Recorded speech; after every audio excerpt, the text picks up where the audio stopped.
It was supposed to be a quiet Saturday morning.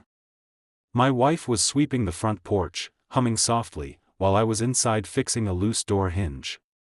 Out of nowhere, HOA Karen stormed up our driveway like she was marching into battle. She had been furious ever since we refused to pay her so-called beautification fee, even though our home wasn't under her HOA jurisdiction.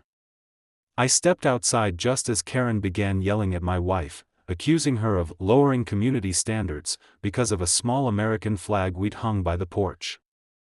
My wife, calm as ever, tried to explain that we had every right to display it. That's when Karen's temper exploded. In a sudden burst of rage, she kicked my wife square in the chest, sending her tumbling down the porch stairs. The sound of her body hitting the steps echoed in my head like a gunshot. I ran to her side, my heart pounding, trying to help her breathe. Karen stood there, arms crossed, muttering something about learning respect. I called 911, but before I could even finish the call, the rumble of engines filled the street. Within minutes, 5 military convoys rolled in, massive green trucks with armed personnel stepping out. Karen's smug expression vanished. My wife's brother, a U.S. Army commander, had been staying nearby and received my emergency alert through our family group chat. The soldiers fanned out, surrounding the area as the sheriff's deputies pulled up behind them.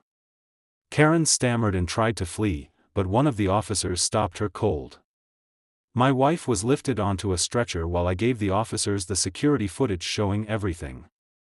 Karen's face went pale as she realized there was no talking her way out this time.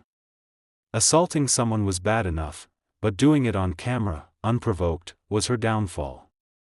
As the convoy engines idled and the deputies read her rights, I stood on that same porch, my wife's hand in mine, watching justice roll in like thunder.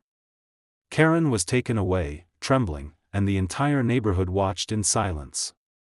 She wanted power, and instead, she brought the military to her doorstep.